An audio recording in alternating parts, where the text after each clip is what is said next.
Last meeting we ended with Christ against culture. Now we're going to the second item, which is Christ of culture. So in the Christian community, they seem to stand in direct opposition to the radicals who reject the social institutions for Christ's sake.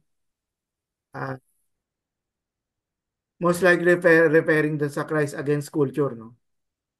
Ito naman Christ uh, of culture, but they are far removed from those cultured among the despisers of Christian faith who reject Christ for the sake of their civilization.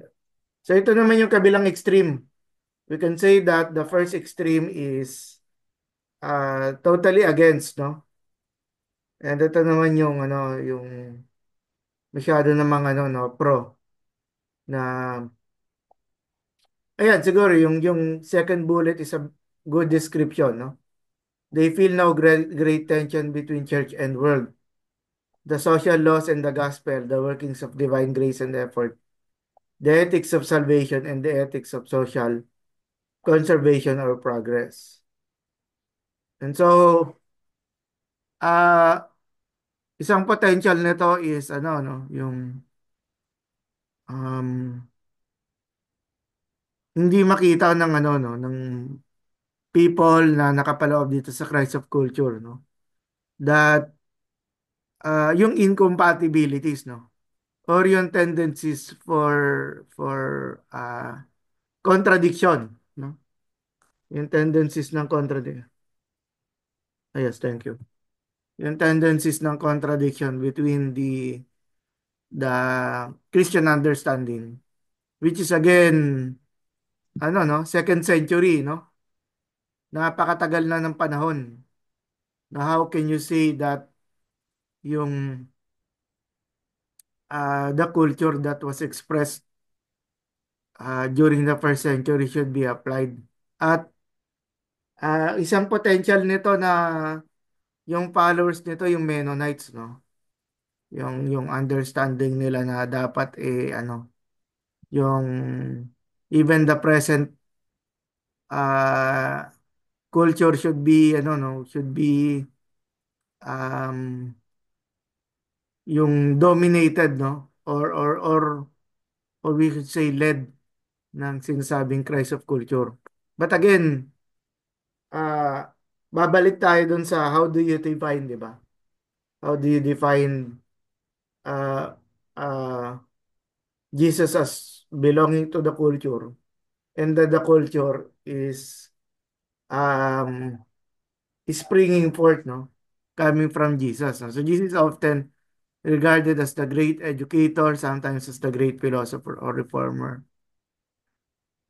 So on the one hand, they interpret culture through Christ regarding those elements in it as most important, which are most accordant with his work and person. On the other hand, they understand Christ through culture, selecting from his teaching and action as well as from the Christian doctrine. About him, such points as seem to agree with what is best in civilization. So they harmonize Christ and culture. And again, um, kung right from the start you could not see anything that's wrong with this, no?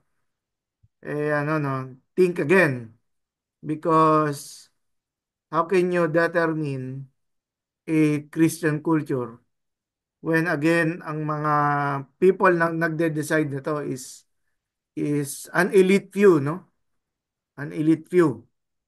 Sila yung gumagawa ng mga decision para maano nila, the arbitrary, no?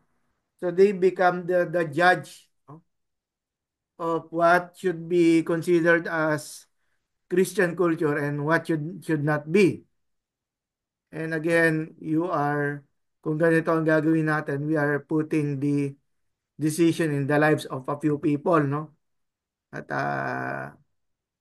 chances are tayo na outside dun sa decision making body, ano na lang tayo, oo na lang tayo. Dun sa mga nakita nilang yung napagdesisyonan nitong few na ito.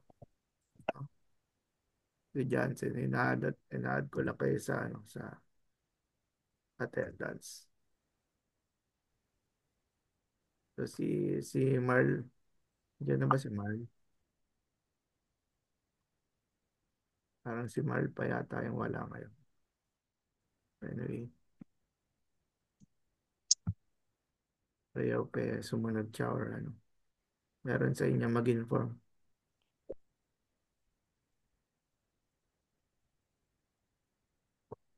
So still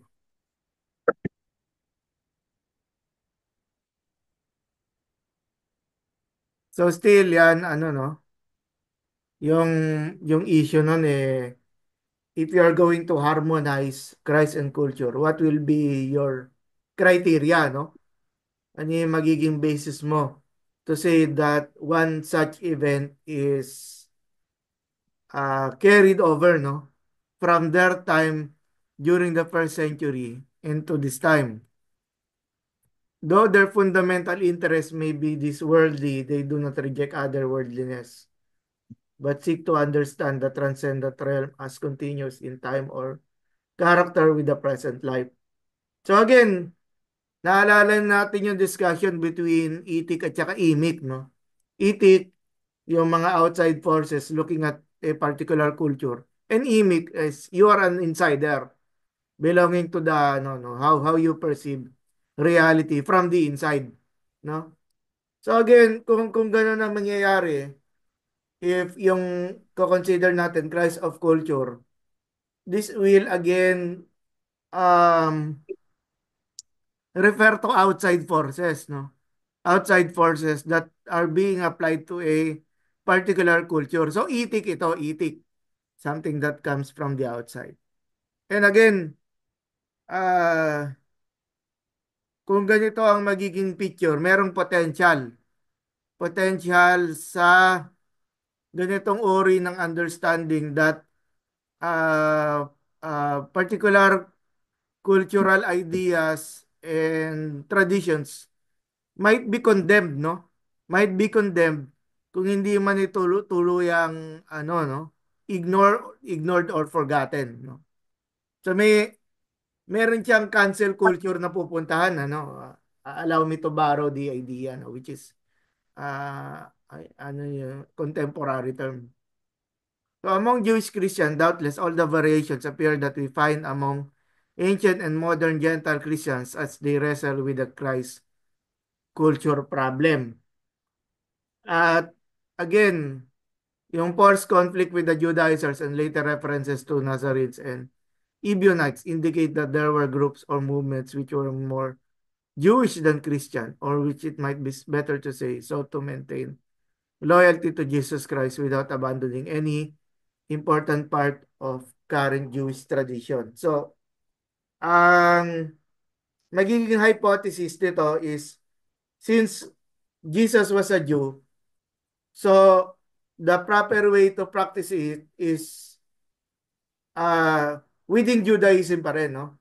A type of Christian within Judaism. So magkakaroon tayo ng problem dyan with regards to the understanding of the Gentile mission in the book of Acts.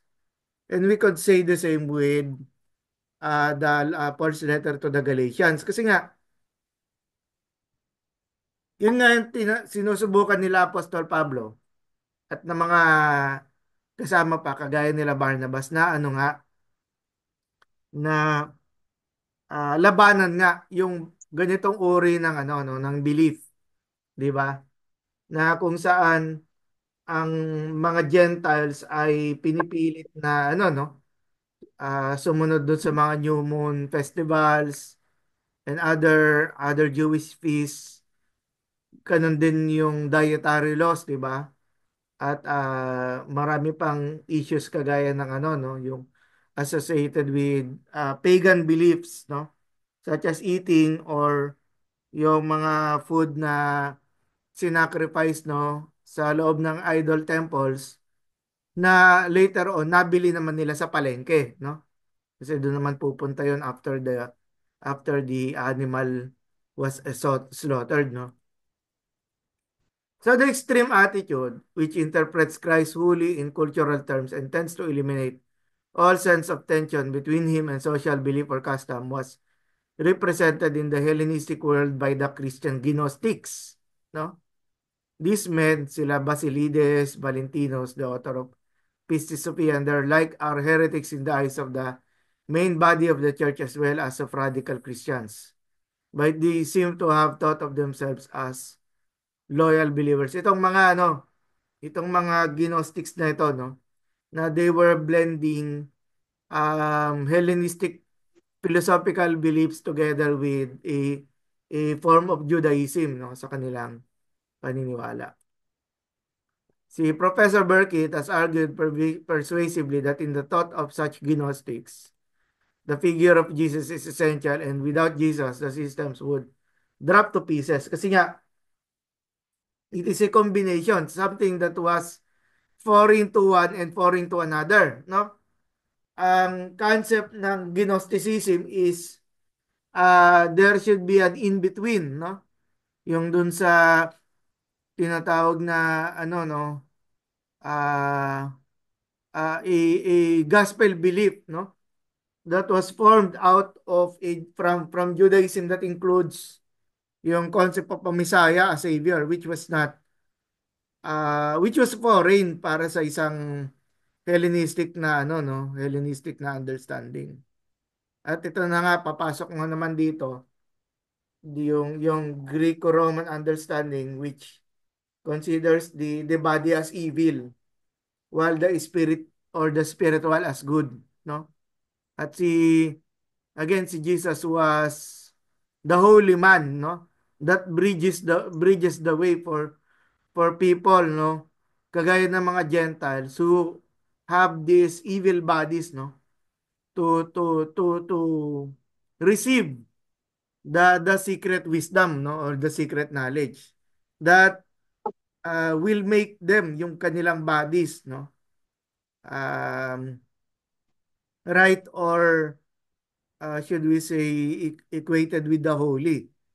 Kaya nga there are conclusions within Gnosticism na once na ang person ay nakita yung secret wisdom na yon, no, through the gospel, the so-called secret wisdom learned from the gospel, yung kanilang body ay nagiging nagiging free na from evil, no, nakatawid na siya, no, nakatawid na siya doon sa from being from having a sinful body, no, ay naging glorified, or yung extreme cases na experience na nila yung resurrection, no.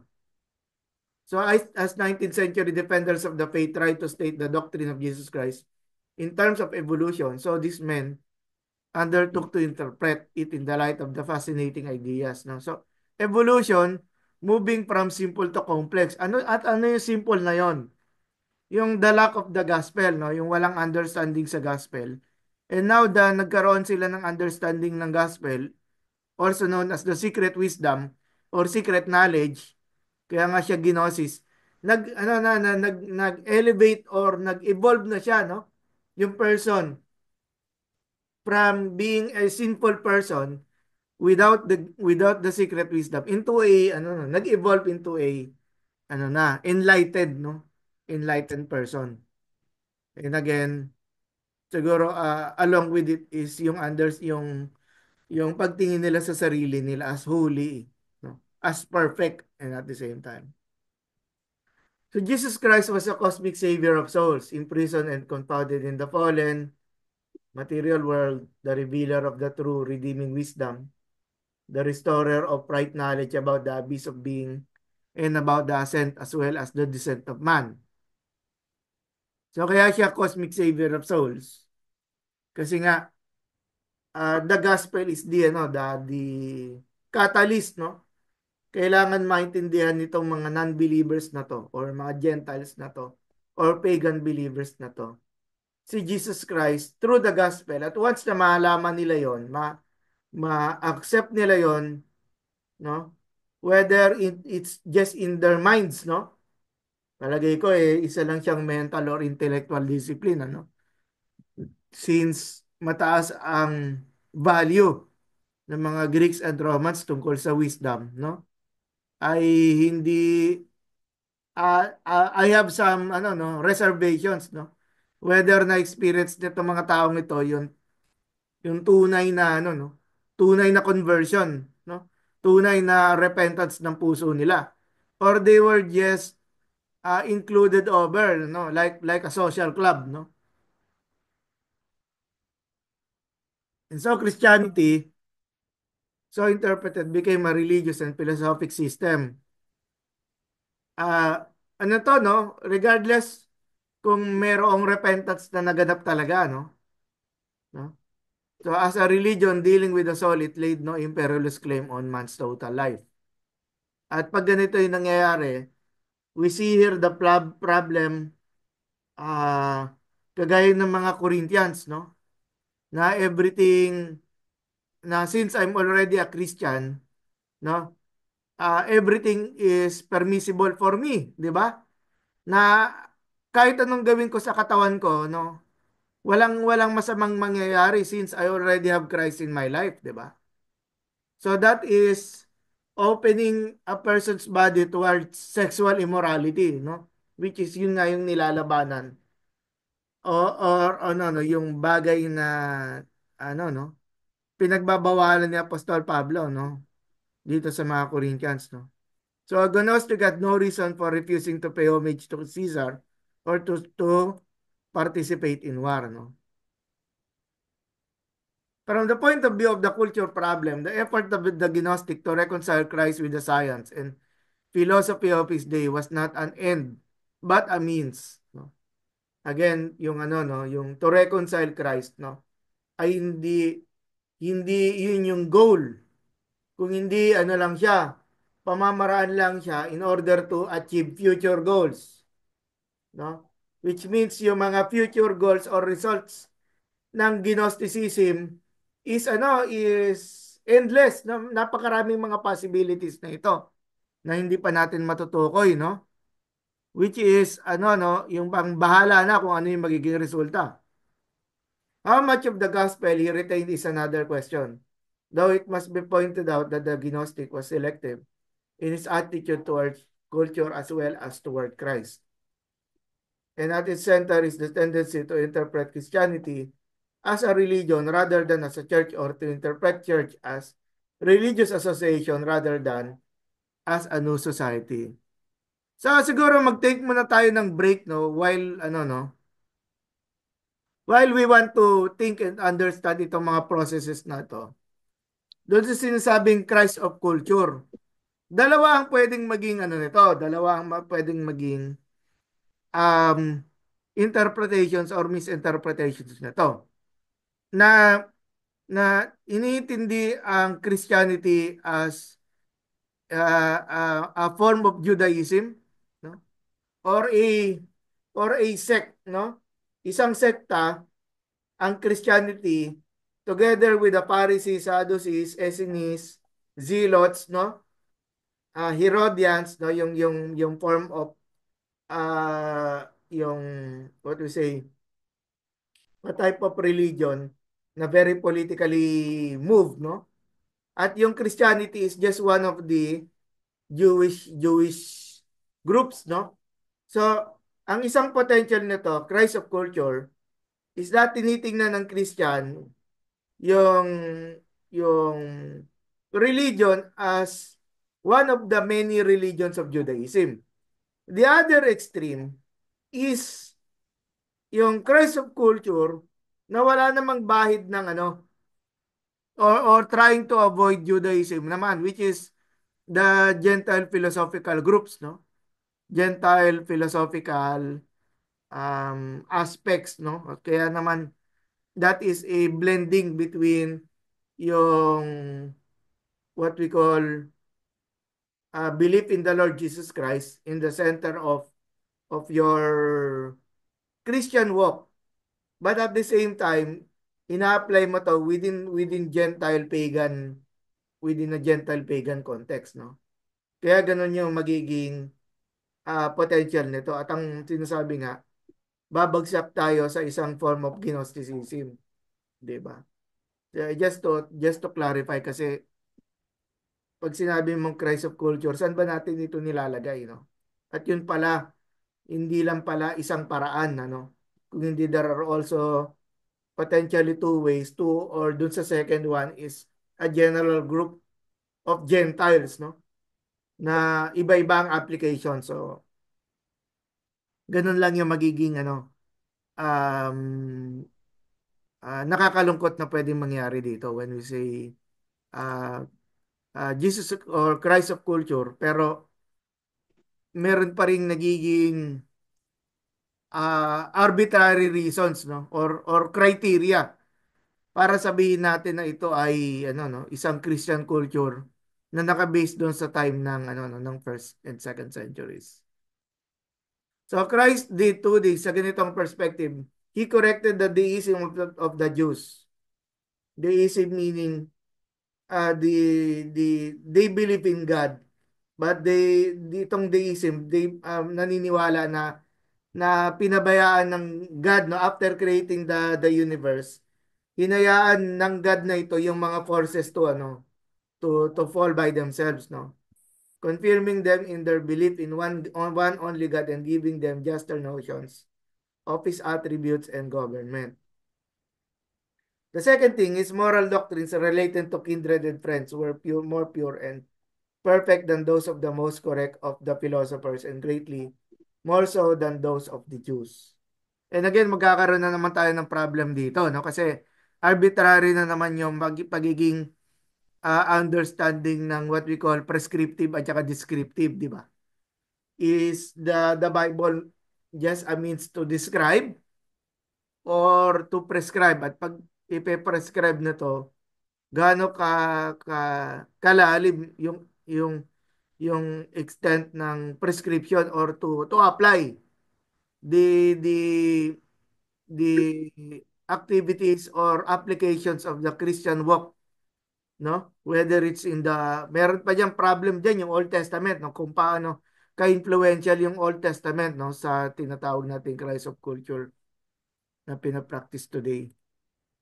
So Christ belongs in culture because culture itself without the sense and taste for the infinite, without a holy music accompanying all its work, becomes sterile and corrupt. So naalala ko, one of our discussions last meeting was, di ba, kung paano natin i-include yung theology natin, ano, sa pagpa-practice natin ng ano, no, yung pag-create natin ng the so-called Christian culture or the the the the culture of the church, or to be more specific, the culture of the Filipino Christian, di ba?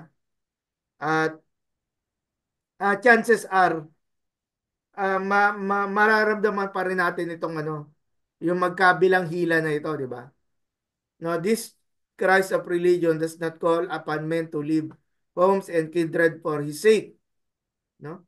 Naalala ko diyan yung ano, no, yung KOJC, no? Yung ano, no, yung malaking lugar dito sa ano, no? Sa Davao na practically doon ni raid si ano, no? Si Kiboloy, no?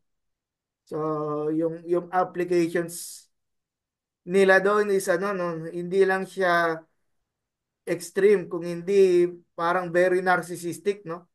Nakapokus lang doon sa love for ano, no, love for Kiboloy, yung paano nila very ano talaga, corrupt talaga, no, yung application nito, no.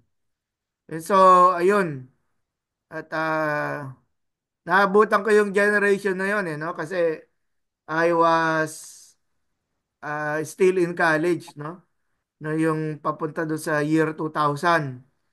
At nagpatawag itong si Kiboloy nga, no, na yung kanilang mga ari-arian na ibigay sa kanya. Very disappointing, no, pero mababalikan yung true history, no. I mean, mababalikan in history yung mga ganoon ka ano, no, uh, mga applications na hindi talaga pinag-aralan, ano.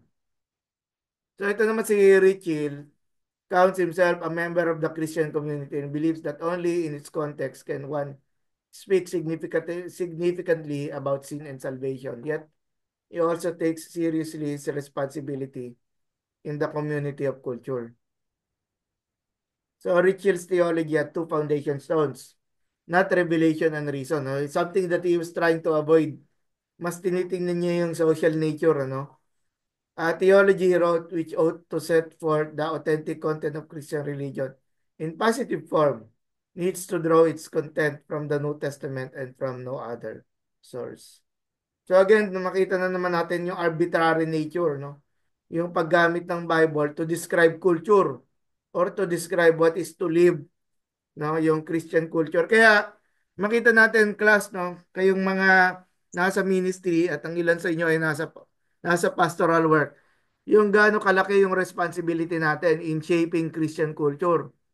Kasi yung mga so-called mga ano, yung mga self-appointed na mga messiah, no?